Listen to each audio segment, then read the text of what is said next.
Hello friend, পাগলি বলাকে তোমাদের সবাইকে ওয়েলকাম। তো আজকে আমি ঘুম থেকে উঠে সকাল সকাল চলে আসলাম বাজারে।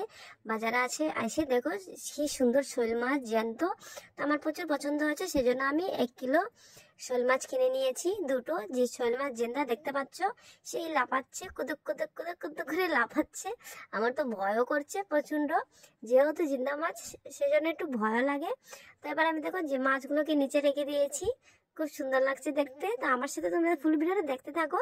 আজকে আমি শোল মাছ দিয়ে লাউয়ের রেসিপি করব। তো এই যে দেখতে পাচ্ছ, সেই মাছটা কিন্তু আমি কাটছি না, আমার বড়মশাই কেটে দিচ্ছে, যেহেতু জিন্দা মাছ। তো সেই জন্য আমার কাটতে খুবই খুবই একটু ভয় ভয় লাগছিল, খুবই একটা। সেই জন্য আমার বড়মশাইকে বললাম, যেহেতু আমি মাছগুলো নিয়ে এসেছি, তাহলে তুমি হলো মাছগুলোকে কেটে দাও। তো বড়মশাই বললো ঠিক আছে, তাহলে আমি মাছগুলোকে কেটে দিচ্ছি।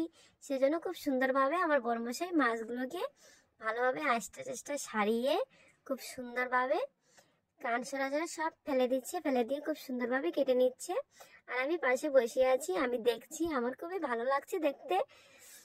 ভাবি যে আমিও কিছু কিছু সময় কাটবো, কিন্তু সাহসটা হয় না কাটার।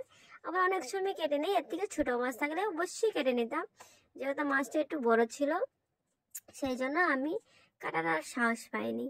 সেজন্য আমার বড়মশাই বললো যে দাও, তোমাকে ভয় পেতে হবে না, আমি কেটে নিচ্ছি।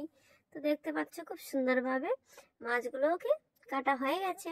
যেহেতু পিস পিস করে নিয়েছি, যেহেতু আমরা দুজনেই খাবো। আমার ছেলে খায় না আবার জ্যান্ত মাছ, সেজন্য আমরা দুজনেই খাবো। তাই এবার আমি মাছগুলো আমি ধুয়ে নিচ্ছি, আর বড়মশাই কেটে দেওয়ার পর আমি ধুয়ে নিচ্ছি মাছগুলোকে ভালোভাবে। খুব সুন্দরভাবে মাছগুলো ধোয়া হয়ে গেছে। তো এবার আমি চলে যাব ঘরে। তো ঘরে চলে আসলাম। তো এবার আমি দেখো লাউটা কেটে নিচ্ছি কুচি কুচি করে।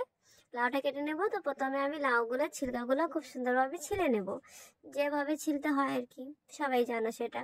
তো সেইভাবে ছিলকাগুলো ছিলে নিচ্ছি, ছিলে দিয়ে আমি ছিলকাগুলো রেখে দেবো।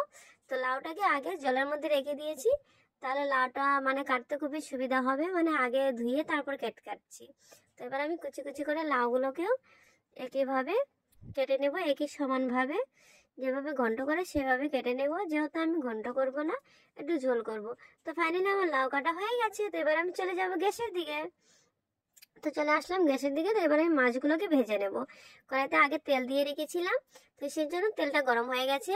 তো এবার আমি অল্প অল্প করে মাছগুলোকে খুব সুন্দরভাবে কড়া কড়া করে ভেজে নিচ্ছি। যেহেতু জ্যান্ত মাছ, সেজন্য বেশি কড়া করে ভাজলে মাছটা টেস্ট থাকবে না, সেজন্য হালকা হালকা ভাবে মানে ভেজে নিচ্ছি।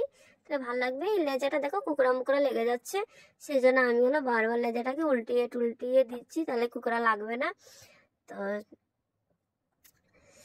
তো সেইভাবে করে মাছগুলোটাও আমার ভাজা হয়ে গেছে, আদা ভাজা হয়ে গেছে। আরও বাকিটা মাথাটাও দুটো ছিল, সেই মাথাটাও একসাথে দিয়ে দিয়েছি। তো ফাইনালি মাছ ভাজা হয়ে গেছে। তো এবার আমি কড়াইতে দিয়ে দিলাম দুটো পেঁয়াজ পাতা ফোড়ন।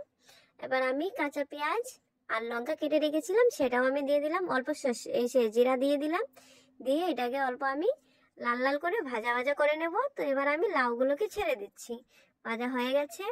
লাউগুলোকে ছেড়ে দিয়ে কিছুক্ষণ ভালোভাবে একটু খুন্তি দিয়ে নাড়াচাড়া করব, তাহলে লাউগুলো ভালোভাবে মজে যাবে। এবার আমি লবণটা দিয়ে দিচ্ছি একেবারে পরিমাণ মতন, যতটুকু দরকার 2 চামচ লবণ দিয়ে দিয়েছি।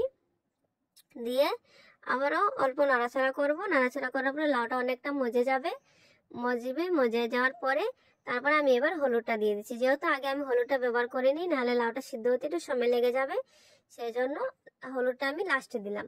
তো এবার হলুদটা দেওয়ার পরে এবার আমি আদা জিরা পেস্ট করে রেখেছিলাম, সেই আদা জিরা বাটাটাও দিয়ে দিচ্ছি। এছাড়া আর কোনো মশলা না, জ্যান্ত মাছের ঝোলের মধ্যে মশলাটা কম দিলে ভালো হবে। তো এবার লাউগুলোকে ভালোভাবে কষানো হয়ে গেছে। তো এবার আমি ফাইনালি ঝোলটা দিয়ে দিচ্ছি, দেখতেই পাচ্ছ যেভাবে ঝোল খাবো সেইভাবে ঝোলটা দিয়ে দিলাম। দিয়ে এবার আমি কিছুক্ষণ ভালোভাবে জাল দিয়ে দিব, আবার খুন্তি দিয়ে নাড়াচাড়া করে নিচ্ছি। করে নিয়ে এবার আমি কিছুক্ষণের জন্য রেখে দেব, সুন্দরভাবে জাল দেব। এই যে দেখতে পাচ্ছ কালারটা কিন্তু বেশ সুন্দর হয়েছে, দেখতে ভালোই লাগছে। তো এবার আমি এতে মাছগুলোকে ছেড়ে দিচ্ছি, অনেকটা জাল হয়ে গেছে, সেই জন্য এবার আমি মাছগুলোকে ছেড়ে দিলাম। মাছগুলোকে ছেড়ে দিয়ে আবারও অল্প নাড়াচাড়া করব, নাড়াচাড়া করে কিছুক্ষণের জন্য একটু ঢেকে দেব। তো বন্ধুরা ফাইনালি আমার হয়ে গেছে জ্যান্ত শোল মাছ দিয়ে রেসিপি। তো বন্ধুরা তোমাদের কেমন লেগেছে ভিডিওটা? ভালো লেগে থাকলে অবশ্যই একটা লাইক করো, একটা শেয়ার করো, একটা কমেন্ট করো। ঠিক আছে, তো আজকের জন্য এই অবধি। ঠিক আছে, তোমাদের ভালো লাগে থাকলে লাইক করতে ভুলবেন না, কমেন্ট করতে ভুলবেন না। তো আবারও চলে আসবো আমি পাগলি ব্লগে অন্য রান্নার রেসিপি নিয়ে। ভাই।